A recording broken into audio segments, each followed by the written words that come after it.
كاموش والضربة القاضية لتروب. وتعالوا اقول لكم مين هو بطل الدوري. كاموش والضربة القاضية لتروب. تعالوا اقول لكم ليه كانت هي دي الضربة القاضية لتروب مع الاهلي، وبالرغم من كده الاهلي مش هيقدر يمشي تروب. طيب، كاموش كان في بودكاست لما راح المنتخب بتاعه اللي هو كاب فيردي، فكانوا بيسألوه عن تجربته مع الأهلي، ووضح في كلامه كذا حاجة. أولها إن في فرق أو في اختلاف ما بين التدريب في مصر والتدريب في البرتغال، وقال إن اللعيبة هنا بتاخد راحة أكتر من اللازم. وقال كمان إن مفيش ضغط في التدريب أو التدريب نفسه مش مضغوط. فدي حاجات هتودي المفروض يعني او ان هي تكون سبب في اقالة تروب. كمان قال ان هو في فرق ما بين ان هو لسه جاي مكملش اسبوعين او مكمل شهر، ولسه ما تأقلمش مع الفريق، ولسه. طيب، هل احنا نقدر نحكم على كاموش من الفترة اللي قضاها او من اللعب؟ انا بالنسبة لي اقدر اقول لك ان كاموش هو لعيب سيء جدا، ولكن كاموش هو مش هنقول ان هو مظلوم، لان هو برضو ممكن يكون فعلا زي ما هو قال ما خدش فرصة، او كان بينزل والاهلي مضغوط، او كان بينزل والاهلي خسران، او كان بينزل والاهلي مستني ان انا اجيب التلاتة بونت، او هو اللي يجيب لي التلاتة بونت، وده ما كانش هيحصل. ولكن هو لعيب مش اللي هو اللعيب المحترف، وده يسأل فيه السكاوتنج تيم او التعاقدات، فريق التعاقدات مع النادي الاهلي، اللي هم زي ما النادي الاهلي طلع بيان وقال ان هم استغنوا عن السكاوتنج تيم وعن فريق التعاقدات وعن الناس اللي كانت مسؤولة على الكورة، واللي ماسك الكورة دلوقتي هو ياسين منصور وسيد عبد الحفيظ. وبيتهيألي هم دول اللي ممكن يظبطوا الدنيا شوية مع سيد عبد الحفيظ كإداري كويس جدا، وياسين منصور كتمويل جامد جدا برضه، هيقدر ان هو يساعد حتى في ان انا اقدر افوق او اقدر ان انا ارجع مرة تانية. ولكن للأسف برغم التصريحات اللي قالها كاموش، وبرغم قال ان انا قاعد في فندق ومش لاقي شقة وحاجات يعني ممكن تكون جت بالسلب او على الإدارة، ولكن بالرغم من كل ده الاهلي مش هيقدر يمشي تروب. طبعا كلنا عارفين عشان الشرط الجزائي، والله اعلم هو بكام، زي ما الناس بتقول، شويه ناس بتقول 3 مليون دولار، ناس بتقول 6 مليون دولار، ناس بتقول ب 10 مليون دولار. يعني دي مش مشكلتنا، المشكله ان الاهلي بيدفع لسه للمدربين التانيين زي كولر وزي ريبيرو، بيدفع لهم لسه فلوس. فاحنا هنا بنتكلم عن موضوع صعب بالنسبة للنادي الأهلي أو ورطة للإدارة. لو في وضع تاني أنا كنت أقول لك إن نهاية الدوري أو بداية الدور التاني كانت هتمشي، كان هيبقى مدرب تاني غير تروب هو اللي ماسك الأهلي. ولكن في الوضع اللي احنا فيه الأهلي مش هيقدر يمشيه، وبالتالي هو مجبر على تروب لحد آخر الدوري أو لحد نهاية الموسم عشان يقدر يتكلم معاه ويحسم إن هو ما خدش ولا بطولة، أو لو هو ما خدش كمان الدوري فكده هيقدر ان هو يمشيه، او هيكون ان هو يقدر يفسخ التعاقد معاه لان هو ما حققش اي بطولة. طيب، ده بالنسبة للنادي الاهلي، وبالنسبة لقصة كاموش مع تروب، او معنى اصح هو فضح الدنيا شوية، او فضح الادارة، او فضح التدريب، فضح الدنيا كلها. هو كده كده ماشي، فهو خلاص، هو زي ما تقول ايه، راجل انا مش باقي على الدنيا. فهو انا مش بايع على الدنيا، فخلاص زي الفل انا يا باشا، زي الفل انا مش بايع على حاجه. هروح اقول اللي انا عايز اقوله، لان مش بعد كل ده وهيرجع يلعب. لا، هو اصلا هيرجع نادي تاني اللي هو كان جاي منه، و... والاهلي هيفسخ التعاقد معاه، وشكرا سلام عليكم، يا باشا، وده سلام عليكم سلام عليكم كله مشي. ده حتة الأهلي وكاموش وتروب. وبرضو تعالى أقول لكم من وجهة نظري أو من وجهة نظر المعطيات اللي احنا شايفينها قدامنا في الوقت ده، مين هو بطل الدوري؟ حد يقول لي الأهلي، حد هيقول لي بيراميدز، حد هيقول لي الزمالك. وأنا كراجل زملكاوي ممكن أقول لك الزمالك ياخد الدوري، ممكن أقول لك الأهلي ياخد الدوري، ممكن أقول لك بيراميدز ياخد الدوري، ولكن هي معطيات. طبعا كلنا شفنا التأجيلات اللي حصلت من الجولة الأولى، وبقت مش عارف من يوم 4 ليوم 7. المهم إن في تأجيلات حصلت من الرابطة، وده هيأثر بالسلب على أول حاجة الزمالك، لأن الزمالك هيلعب الماتشين بتوع شباب بلوزداد، وبالتالي هيبقى في ضغط على الزمالك لأنه هيلعب كذا ماتش ورا بعض، هيلعب أفريقيا وهيرجع يلعب الدوري مرة تانية. والزمالك هيتضغط جدا في ظل ان هو عنده ماتشات مهمة جدا زي المصري وبيراميدز، وبعدها هنلاعب الاهلي وانبي، وهنلاعب ماتشات هتكون قوية جدا جدا جدا. تمام. طيب خليني اقول او خلينا نتكلم عن مين هو بطل الدوري.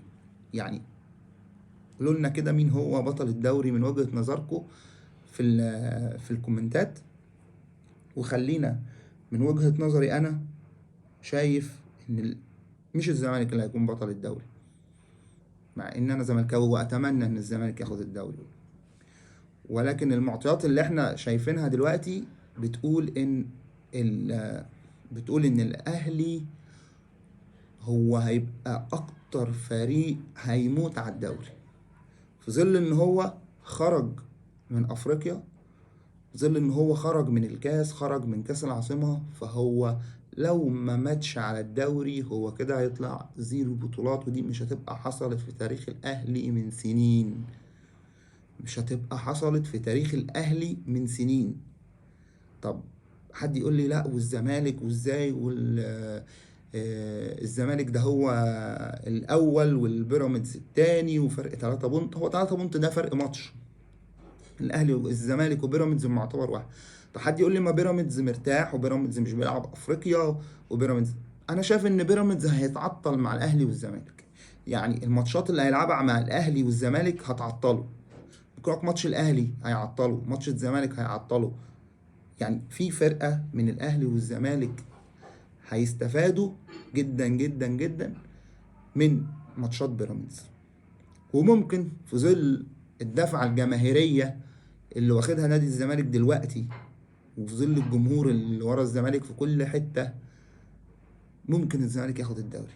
حد يقول لي طيب واللعيبة اللعيبة هتكون في ضغط جامد جدا ما بين كونفدرالية وماتشات الدوري، فالفترة دي هتبقى فترة صعبة جدا على الزمالك، في ظل ان الزمالك ما عندوش الفرقة اللي تقدر ان هي تكمل في الدوري، او تكمل 6 7 ماتشات من غير ما تخسر او من غير ما تتعادل.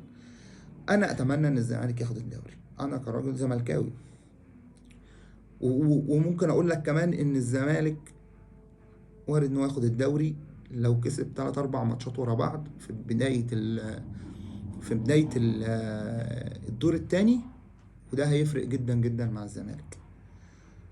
فاحنا النهارده بنتكلم في مين هو بطل الدوري. لا، هي مش محسومة، وزي ما قلت لك هي وجهات نظر. حد يقول لي طب ليه ما قلتش بيراميدز؟ لان انا زي ما قلت لكم بيراميدز مش الفريق اللي هو يعني انا مش قلقان منه.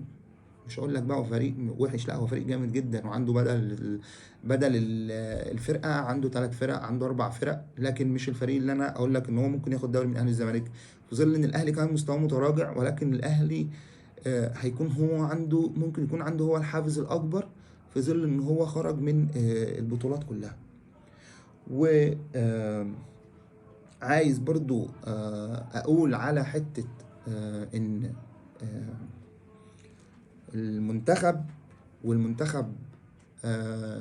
هيلاعب اسبانيا وهيلاعب السعودية في ظل التيم اللي معاه، او في ظل الفرقة او القائمة اللي موجودة. وقرينا ان احنا هنشوف يعني هيبقى تبادل ما بين مصطفى شوبير والشناوي وكمان بيقولوا ان ده هيقف ماتش او ده هيقف ماتش او هبدل ما بين ده وده. يعني انا مش شايف ان هي انا المفروض اعتمد على حارس اول في المنتخب. انا ما ينفعش ان انا يبقى عندي 2 حراس اولى ان انا هبدل ما بينهم. انا عندي حارس اول هو الحارس اللي يقف. انا باهل حارس لكاس العالم. يعني انا لو خلاص هعتمد على مصطفى شوبير فهو مصطفى شوبير اللي يقف. ما ينفعش اجي الاقي مثلا الشناوي هو اللي واقف او مهدي سليمان او محمد علاء او اي لعيب. طبعا احنا كلنا اكيد بندعم المنتخب واكيد عايزين المنتخب يوصل في حتة بعيدة في كأس العالم، ولكن المعطيات اللي قدامنا بتقول عكس كده. طيب، فاحنا نتمنى ان الماتشين حتى بتوع السعودية واسبانيا يطلعوا بشكل كويس، ما يكونش فيهم حتى لو خسارة ما تكونش خسارة مذلة، لأن فعلا ممكن تكون خسارة مذلة بالذات من أسبانيا. يعني ممكن السعودية نكون أقل، لأن هي حتى في الدوري السعودي بتعتمد على المحترفين أكتر من بتعتمد على المحليين، فمش هنقول إن إحنا خايفين قوي من الفرقة من السعودية.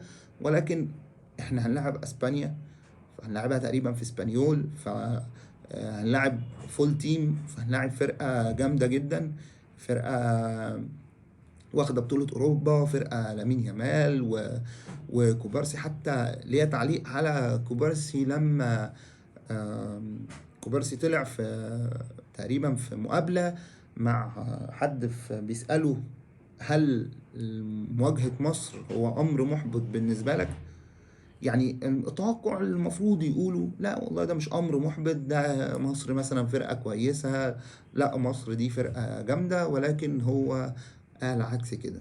طب هو قال ايه؟ قال ان هو كويس ان احنا يعني بنتجمع مع بعض، او هو يعني الميزة اللي في الماتش ان احنا هنتجمع ونقابل بعض، ومعنى صح نولف على بعض كلعيبة ويعملوا زي ما تقول ايه الايس بريك، او ان اللعيبه كلها تاخد على بعض في المعسكرات في ظل ان هم رايحين كاس عالم وحاجات تانية كتير. طيب، فنتمنى ان هو يكون ماتشين كويسين يطلعوا بدون اي هزيمه مذله، ونتمنى ان يكون المنتخب في افضل حال في ظل كمان غياب محمد صلاح. ونتمنى يعني ان شاء الله ان المنتخب يعمل حاجة في كأس العالم. شكرا ليكم، وما تنسوش سبسكرايب على القناة. شكرا.